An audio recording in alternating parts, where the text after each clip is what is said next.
If you're in third grade, fourth grade, fifth grade, you're going with Tone Loke. And that means I'm jealous of you. I want to go to your class, Tony. I do. One of these weeks, I'm going to make Travis preach for me, and then I'm going to go to class with Tony. He didn't hear me, so it's fine. Of course I did. I'm a parent. Oh, okay. Apparently he did hear it. Just didn't react. Travis apparently hears everything. He hears all. He's all hearing. Okay, so there's a lot of people in the Bible. This is a lot of people in the Bible, and that's not like a profound statement.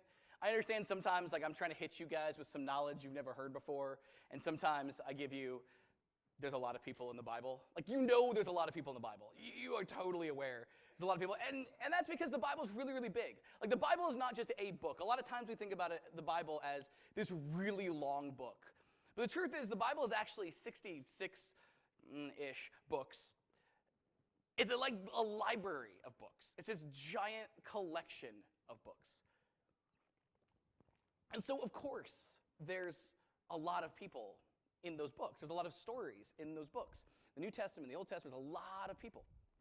And here's the thing, even if you know a lot about the Bible, even if it's like your favorite thing in the world and you've got degrees in it or whatever, there's parts of the Bible that you're just not going to be aware of, and that means there's some people in the Bible you're not going to be aware of. And that's okay. I want you to know it's okay. Not everybody can be Moses. Not everybody can be David. Not everybody can be the Virgin Mary and have a whole holiday where we talk about her forever. Some people in the Bible are just, they're sort of there. And they just slip through the cracks, and they're just in the background, and you don't know who they are. But the truth of the matter is that sometimes, even though it's understandable that we would not know everybody that's in the Bible, it's kind of unfortunate. Because sometimes the people in the Bible that are really subtle, the people in the Bible whose stories we sometimes miss or neglect or ignore or don't even realize that they're slipping through the cracks, sometimes those people's stories are incredibly important. And that is the case with a guy that you may not have heard before, but you need to. And his name is Sosthenes. It's hard to say, so think of soft sneeze. Sosthenes. Okay? So Sosthenes lived in Corinth around the time that the Apostle Paul went there. And the Apostle Paul did in Corinth what he did in every city. What Paul would do as a missionary, as a church planner, he would go to a city and he would preach the gospel. Now, Corinth was a different city than most places. Corinth was this city that was incredibly important. It was this capital city, first of a big area of Greece, then a big area of Rome, once the Romans came in and took it over. It was this seafaring, seaport town where there was a melting pot of all sorts of cultures and people and money. It was really, really important, okay? Anytime you look into civilization, the place that's really important is the place that has all the money. And Corinth was a place that had all the money. And so there's this place, and so Paul went to go preach there and plant a church and do his thing. But the thing about Paul, one of the things I love about Paul, is that he doesn't treat people differently based on where they're from. No matter where Paul was, Paul always had the same practice. It didn't matter whether he was in a big town or a little town or really a town that nobody cared about or a town that was super important. Every time that Paul went into a city, he would go to the synagogue and he would worship with his brothers and in the Jewish faith, and he would share with them the gospel of Jesus, because Christianity in a lot of ways was just a Jewish denomination. And it was primarily a Jewish denomination. Sometimes it was exclusively a Jewish denomination. But he would go and he would worship and he would share who Jesus was with those people. And so that's what he did in Corinth. But something happened in Corinth that didn't normally happen. And that's this. Paul decided that the people at the temple, the Jewish people of the synagogue, well, they were not worth dealing with anymore. They were so hateful and they were so mean. They were so unloving. They abused him in ways emotionally and spiritually that after a little bit at this synagogue, he decided, you know what, guys? This is not helpful to you. This is not helpful to me. This is not worth my time. Y'all are so terrible. I'm going to go talk to some other people. Now, what we have to understand is that everywhere Paul went, it does not matter whether he's in Athens, it does not matter whether he's in Philippi or Thessalonica or any of these towns that he went in, everywhere Paul went, people treated him like garbage, okay? Even in the church, a lot of times people treated Paul like garbage because the whole murder stuff. And Paul was not, even for us, like he's this massively important figure, he wrote most of our New Testament, even though he's, this massively important figure, to us, to people back in his day, he was incredibly unpopular. So everywhere Paul went, he suffered abuse. He had people who didn't like him, he had people who persecuted him, who condemned him. And so for Paul to be treated so poorly that he would say, you know what, I can't even deal with this anymore. That's a really bad synagogue. Like everywhere else he went, they treated him terribly, they treated him like garbage, and he could put up with it. He could hang in there, and he could keep preaching, and he could keep doing his thing. But in Corinth, things were so bad. The people's faith and religion was so toxic that he just had to separate himself completely from it. And so at a certain point, Paul said, you know what, I can't do this anymore. He threw up his hands. He shook the dust off of his sandals, so to speak, in a very Jewish way of putting it. And he said, you know what, guys, I'm going to go somewhere else. I'm going to go preach to people who are not you, which means he was going to go preach to Gentiles. And for a year and a half, the Apostle Paul was in Corinth, and for a year and a half, 18 months, he preached to people, and he taught them, and he never went to the synagogue. Now, that doesn't mean he wouldn't preach to the Jewish folks if they went to him. It was just, instead of going to the Jews could come to him. And that happens sometimes. In fact, we're told that there was the leader of the synagogue. In our language, we might call him the priest or the rabbi or the pastor, the guy who coordinated worship, the guy who organized everything, the guy who did the teaching. That guy, the leader of the synagogue in Corinth, actually went with Paul. He said, you know what, these people are toxic. They are terrible. I want nothing to do with them anymore. Paul, what you're preaching is better, and actually left and went with Paul. And so Paul separates himself from the synagogue. He separates himself from this toxic religion, and he goes to something that it was in his mind and in mine much better. So that is where Sosthenes enters the story. Because you see, the temple had a job opening. The leader of the temple, the ruler of the synagogue, as it were, he left and went with Paul. And so that means there was nobody to organize worship. There was nobody to teach. There was nobody to run everything. And so that job was open, and Sosthenes got the job. And he decided that he was going to try to get rid of Paul. That's what he decided. Now, what we have to understand is that the ancient Roman civilization, the ancient Roman Empire, was not a religiously neutral or religiously free place. It just wasn't. We often think about religious freedom, and we appreciate it here in our country, but they didn't have it in Rome. In Rome, they demanded that you pledged allegiance to the emperor. They demanded your allegiance because, in part, they taught that the emperor, the Caesar, was divine, that he was the Son of God. So you had to pledge allegiance to the Son of God, who was represented by the empire and everything that was Rome. And so they generally didn't let other people have other religions, but sometimes, if it was more effort than it was going to do any good, they would just let other religions go. And so the Jewish faith was one religion that they went ahead and said, you know what, we'll just let it go. As we've talked about at length, the Jewish people, we talked about it last week with the whole destruction of Jerusalem. There was the fighting and stuff. The Romans, it was easier just to let the Jews go to their synagogue and do their thing than it was to fight with them forever. And so their stubbornness sort of won out. So while it wasn't a religiously free place, you were allowed to be Jewish. Well, Sosthenes came up with this idea. He's this new preacher in town, this new leader of the synagogue, and he realized, wait a second, we don't like Paul. Paul left us. That's embarrassing. He's preaching about Jesus. And he realized, wait a second, if Paul is not coming to the synagogue, if Paul is not worshiping side by side with us, that makes Paul no longer Jewish. That makes Paul worshiping a religion of Jesus that is not legal in Rome. That means that Paul is breaking the law, Paul is breaking the rules, and he should be punished for it. And you know what? Sosthenes was completely right. Totally accurate. Christianity was not Judaism.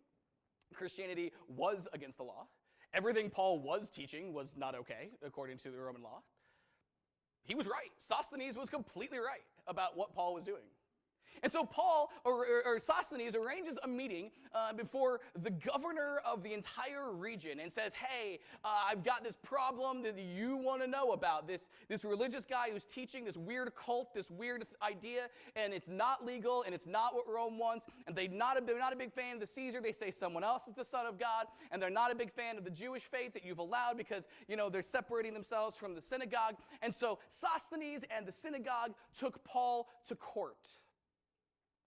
And technically speaking, he should have won. But what Sosthenes had not counted on was Roman apathy. Boy, oh boy, did the Romans just not care about worrying about the Jewish religion.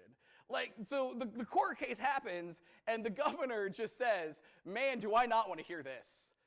Because to me, Paul, you look like a Jew, and Sosthenes, you look like a Jew, and quite frankly, I don't like either of you. So I don't care what you guys do. Fight it out amongst yourselves and get out of here. Sosthenes, even though he had the legal right to take Paul to court, even though he was technically right that Paul was not supposed to be doing what he was doing, the fact of the matter is never, ever underestimate the apathy of a government towards the needs of its people. So Paul has his court thrown out. He gets to go free. And that's good news for Paul, but it's incredibly embarrassing for Sosthenes. You see, because he made a run at Paul, and he lost. And so this is what we read in the book of Acts. This is the aftermath of this trial. We read this. They all, being the Jews, seized Sosthenes, the ruler of the synagogue, and they beat him in front of the tribunal. Remember how I said Paul left the synagogue because their faith was toxic? Turns out it wasn't just about Paul. You see, Sosthenes was a devout religious Jew. So devout, in fact, that he was the leader of this synagogue. He organized worship. He helped people come and worship God and experience their faith.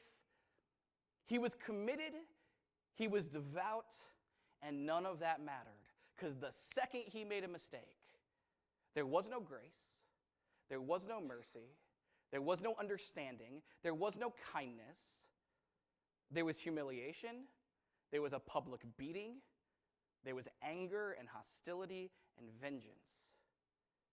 This is the type of toxic religion that was going on in Corinth at the synagogue. It doesn't take much for us to imagine why Paul said, see you guys later.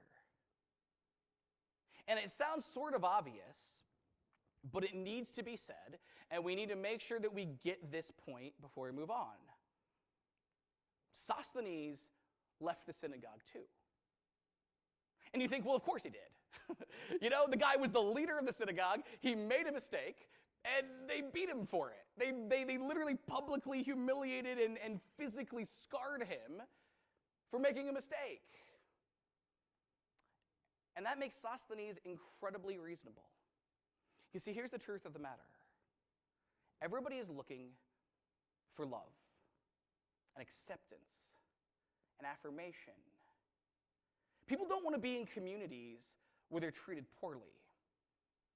And so if somebody's in a community and they're treated poorly, and they're suffering abuse, and they're in a toxic relationship or a toxic situation, it is reasonable for them to say, you know what? I don't want to be in this relationship anymore. I don't want to be in this community anymore. Sometimes it's really sad. You see people who, they stay with those who abuse them. But it is reasonable, it is logical, and it is righteous to separate yourself from that which is hurting you, even if it's a religion. And so it's not surprising, and in fact, it's a high five to Sosthenes that he separated himself from this toxic, unloving, ungracious, unkind, beating him for a mistake community.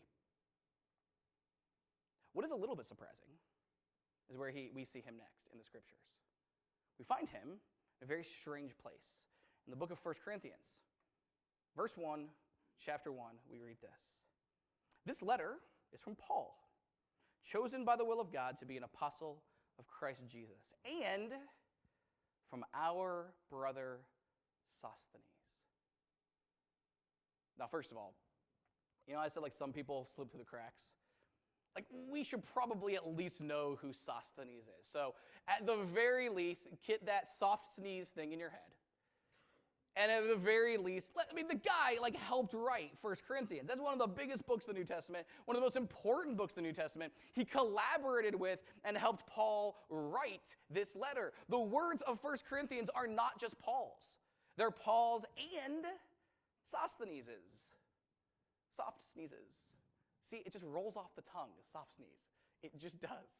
This guy, the whole Christian faith is all about how we live eternally. This guy is still alive, with Jesus. And he's watching me preach right now, and he's so mad that I've called his name Soft Sneeze. I'm going to have to apologize to that guy when I meet him in the hereafter. Anyway, Sosthenes helped write 1 Corinthians. And there's some poetry here, too. It's really kind of neat because you see that, Paul's experience with the synagogue of Corinth and really the Jewish faith entirely was one of abuse and this weird toxic violence. Paul, if you recall, as he was a Jewish person, he murdered people and thought that was what God wanted him to do. And here at the synagogue, they're beating a guy publicly and humiliating him. That's what they thought God wanted them to do. This toxic faith of violence and anger and hostility and unkindness and ungraciousness and unloving spirit towards everybody, that's something that both Paul and Sosthenes left behind for something much better. They could relate to one another. They could share war stories. They could talk about their scars. They could share their scars with one another, where they could say, hey, I get you and you get me. And there was this beautiful, you can imagine this beautiful friendship that would have formed over these guys bonding over this shared pain. But also with that said, poetry aside, and the fact that you should have heard of this guy aside, I think this helps give us some background. You see, for the last 2 months, we've been talking about the love chapter. You may have heard it at weddings. We've talked about it. And what we've been doing instead of, doing the wedding thing is we've been talking about how if the Bible tells us what love is, and the Bible tells us that God is love, well, then we should be able to put those two things together. That if God is love and love is X, then God is X. And it's just easy formula. We've been plugging things in and talking about how, God is kind, and God is patient, and God is not control, and God all these different things. We've been talking about that. But I think the fact that we can understand that this is a letter that was written in a specific time, in a specific place, by specific people. It begins to make sense why this is in 1 Corinthians and not Romans, or not Philippians, or not Galatians. It makes sense that this is where we find this in the scriptures, and it makes sense that this is who we hear this voice from in Sosthenes and Paul. Everything I've just said about the toxic religion that Sosthenes righteously and rightly left, all of that in mind, keep that in the back of your head as we read what we see in the letter of Paul and Sosthenes to the church at Corinth. Here's what we read in 1 Corinthians 13. Keeping in mind everything we've said, years later we read, Paul and Sosthenes say, if I could speak all the languages of earth and of angels, but I didn't love others, I would only be a noisy gong or a clanging cymbal. If I had the gift of prophecy, and if I understood all of God's secret plans and possessed all knowledge, if I had such faith that I could move mountains but did not love others, I would be nothing. If I gave everything I have to the poor, even sacrificed my body, I could boast about it, but if I didn't love others, I would have gained nothing. A little bit later, we read, when I was a child, I spoke and thought and reasoned as a child, but when I grew up, I put away childish things. Now we see things imperfectly, like a puzzling reflection in a mirror, but then we will see everything with perfect clarity. All that I know now is partial and incomplete, but then I will know everything completely, just as God knows me completely. 3 things last forever: faith, hope, and love. And the greatest of these is love. I mean, knowing what we know about Sosthenes, I mean, this guy was the leader of a religious movement that it was in Corinth. This guy was the preacher, the teacher, the pastor, the rabbi, the priest, whatever you want to call it. He was the guy who coordinated worship for the Jewish people of Corinth. And he walked away. He left it. Why? Because they didn't love him. Because there was no love to be found in that religious community, so he left. Paul did the same thing. And so it makes sense that he would say, listen, guys, when we talk about religion, when we talk about your faith, when we talk about this Christianity thing, you could know everything. You could speak eloquently. You could do all the good works on planet Earth. You could even sacrifice yourself, and somebody might give you a high five, but if you don't love other people, if there is not love at the foundation and at the core of everything you're doing, it means nothing. It is useless. It is worthless. It is a waste of time, as bluntly as I can put it. If your religious faith, if any religious ideology or faith is not built on a universal love for other people, it is at best a giant waste of your time. And at worst, it is an active danger to the world we live in. People should not just be religious for religion's sake. There's a lot of religions people need to not be remotely affiliated with. There's a lot of religious ideologies. The best thing that God wants them to do is abandon it, and it's fine, get out. Or to put it another way, it's better not to go to church than it is to go to a toxic, unloving, unkind, ungracious church. So says Paul and Sosthenes. And so they talk about what maturity looks like.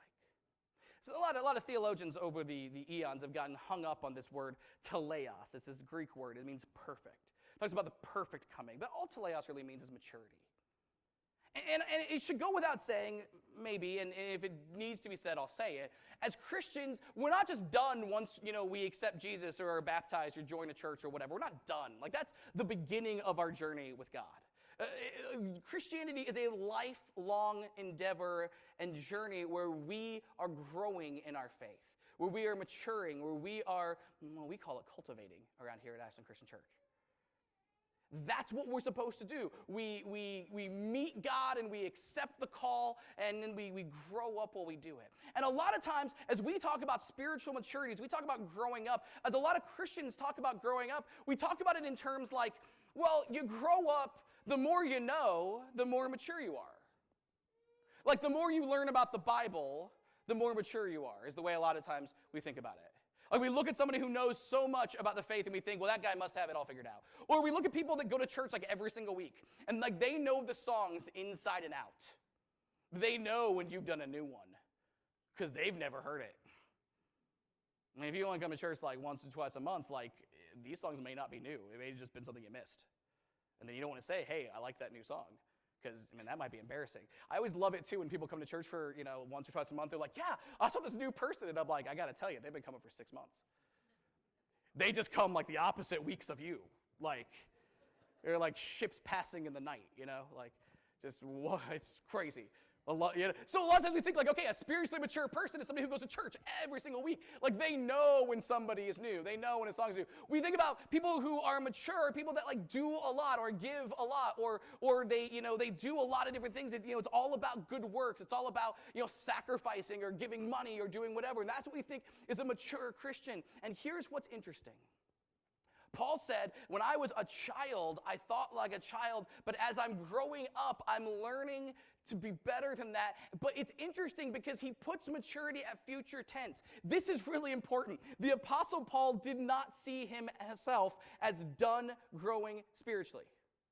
He didn't. He saw himself as continuously growing.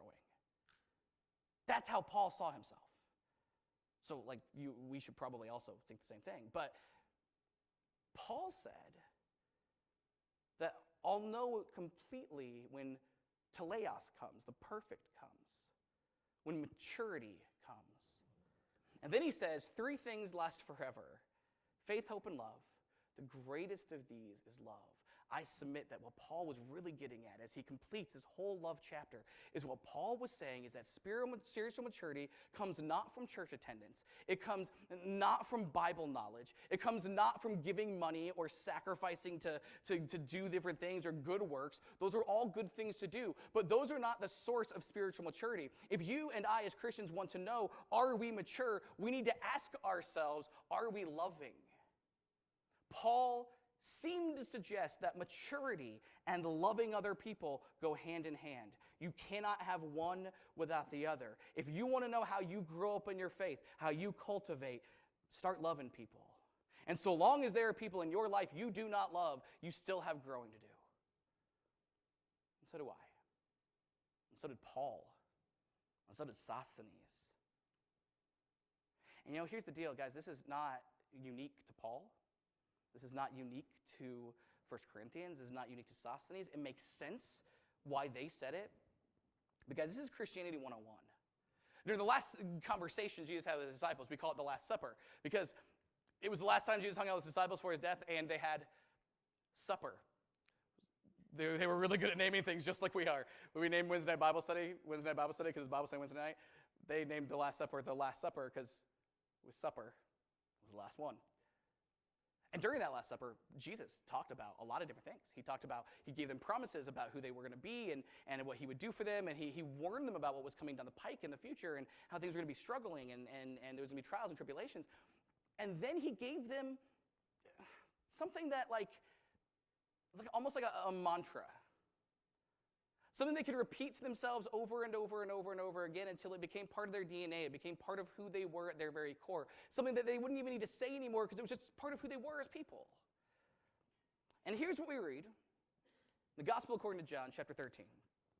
Jesus told his disciples at the Last Supper, he says, "So now I am giving you a new commandment. Love each other. Just as I have loved you, you should love each other. Your love for one another will prove to the world that you are my disciples." We've talked about this passage before at length, and this is one of those things, if you recall or if you don't recall, it's one of those things that, you know how, in Star Wars, Obi-Wan Kenobi tells Luke that Darth Vader killed his father, and then it turns out Darth Vader is his father, and Luke goes to Obi-Wan and he's like, "Man, why did you lie to me?" And Obi-Wan does that infuriating thing where he's like, "Listen, I told you the truth from a certain point of view, which just means I lied." That's what Jesus is doing here. I'm not calling Jesus a liar, but that's what Jesus says, "I give you a new command, love each other." And if you're Peter sitting there, you're like, "Man, that's not new. You've told us to love each other every 8 seconds for the last 3 years." Look through Jesus' teaching. Look through his preaching. Over and over and over and over and over and over, he's telling people to love each other. So how is it new? How is the point of view that makes it new? Well, the point of view that makes it new is life was going to change for the disciples. When Jesus died and rose from the dead, life was going to become completely 180 degrees different than it was before. And Jesus was saying, listen, in every new circumstance you meet, every new situation you face, love each other. Every new person you meet, love them. Every new trial and tribulation you undergo, react with love. Love each other as a command is new insofar as we live lives that have new experiences over and over and over and over in them. And each time we find new experiences, God has the same instruction. If you want to ask, what is God's will for my life? His answer is love other people. It's very simple. You say, well, is that it? Well, try it sometime, and you'll see why it's so hard and why it's the one thing God ever asked. Because it is a lifelong pursuit that is very difficult. And so you say, hey, well, what am I supposed to do in this new job or this new relationship or this new situation or what am I supposed to do in 2020 or 2024 or 2030? What am I supposed to do, when life gets hard or when I get sick or whatever? And the answer always, 100% of the time, is always going to be love each other. Jesus gave them a new commandment because it is new in every new situation. Love each other. And it's never going to change. This is Christianity 101. And so Sosthenes left the Jewish faith, even as the leader of the synagogue, because there was no love there. And we should expect that. Because if people can't find love in a religious community, they need to find a better one. And so Sosthenes and Paul, reminding the Corinthians of Jesus' new command, said, your faith is useless if it is not loving. People should leave your church if you are not loving. No matter what else you do, there is nothing you can replace love with. Your faith is invalid, fruitless, and worthless if it does not love. And I got to tell you, back then, as today, that was really strange. This morning, we're in our 8th and final week for a series called A Strange God and His Strange People. For the last 2 months, we've been talking about how God is really weird. He's holy. That's what holy means, is strange, set apart, different. And God's holiness comes from His love. And we as His followers are called to be holy as God is holy. We are called to be different as God is different. We are called to be loving as God is loving. And so as we talk about maturity, as we finish this whole thing up, as we put a nice little bow on this whole conversation, it comes back to us. Okay, great, God is love, but now what do we do? And the answer is we show love. When? All the time. To who? To all the people. But what about? There is no what about. We show love. Our 8th and final week of our series called A Strange God and a Strange People, final lesson is this. Christianity is only as valid as it is loving. Christianity is only as valid as it is loving. And yes, that means I am saying that Christianities that are not loving are invalid. That's what I'm saying. This is what Paul said. And here's the truth. No sermon is a success if it ends here. Like, if we're just done and we walk away, okay, that was a waste of your time. I don't want to do that. This needs to be something that impacts every single day. So here's what we need to understand as we go on. You are called to grow maturely. You're called to evolve and change and grow up as a Christian. And here's the deal. We need to move the goalposts and understand that your spiritual growth does not come from learning more stuff. It does not come from coming to church. Listen, I want you to come to church like all the time, but it doesn't come from that. That's not what it comes from. It doesn't come from doing good things. It comes from being a person of love. If you want to know how mature you are, you need to ask, how much do I love people? And wherever it is you don't love people, that's where you start growing again. And you know what? There are a lot of intrinsic, inherent things that are very good about loving, okay? I believe wholeheartedly that the reason God gives us instruction is because God knows what's best for us. The reason God said, I want you to love people, is because loving people, that's the best way to live. If there was a better way to live, God would have told us to live that way. Like if God said, if hating people was better than loving people, God would have said, oh yeah, hate everybody. Because God's, it's a zero-sum game here. All God is looking for is for what is best for us because He loves us. And so God says the best way you can live your life is loving people. Inherently, that's a good thing. But let's set that aside for a second. I just told you a story about a leader of a faith group who left because it wasn't loving. And I got to tell you, if you ask 100 people on the street, what is Christianity known for? You're probably going to get 100 answers. And I bet 100 of them are not saying, oh yeah, those are the people that love everybody. Like historically speaking, that's not been us. We've been the oppressors. Like we sell ourselves out to governments and we wield power over people. And then we go to war and then we kill people in the name of Jesus. And we say, oh yeah, that's what God wants. No, it's not, ever. Literally never. And then we commit ourselves to a version of Jesus' truth that is in no way progressive. And everything Jesus always was about was helping people advance as a people. Jesus was incredibly progressive. Jesus was always arguing with the stodgy old people who said it has to be this way. Jesus was always arguing with those people. And then what we do is we replace those people. We say, well, it has to be this way. And then we hold people back so that we become those people. And then we sit and look in the mirror and we ask ourselves, why are people leaving Christianity? Well, the answer is this. They're right to. Because if you're in a toxic relationship, get out. And if that relationship is with a church, get out. And if that relationship is with a religion, get out. Sosthenes teaches us this. His relationship with Judaism was toxic. There was no love, so he got out. And then he wrote part of our Bible, and imagine what we would be missing. I don't know how much collaboration there was. I don't know. I get the impression that 1 Corinthians 13 has a lot to do with Sosthenes. But imagine if they had just been loving, Sosthenes never would have left. And I wonder how many people in our church, historically speaking, not just our individual community here at Ashland Christian Church, but the church in general, I wonder how many people have left and it's our fault. Like, we're the ones that didn't love them. We gave them toxicity and said, yeah, I hope you stay. I mean, it's referred to in the Old Testament and the New as a thing that happens. And historically speaking, it's a thing that happens. And in our world today, it's a thing that happens. And maybe that's partly why Jesus said, I want the world to look at you and think love. The world will know you are my disciples when you love people, and only when you love people. Jesus said, that's what I want the standard to be, is love. And if it ain't loving, it's not Jesus. And if it's not Jesus, it's not Christianity. And so for us, as we go on, as we wrap up this whole series, we need to commit ourselves anew to this new commandment and say, hey, we're going to be people of love, no matter what comes down the pike, no matter who they are, no matter what they've done, no matter how much we don't want to.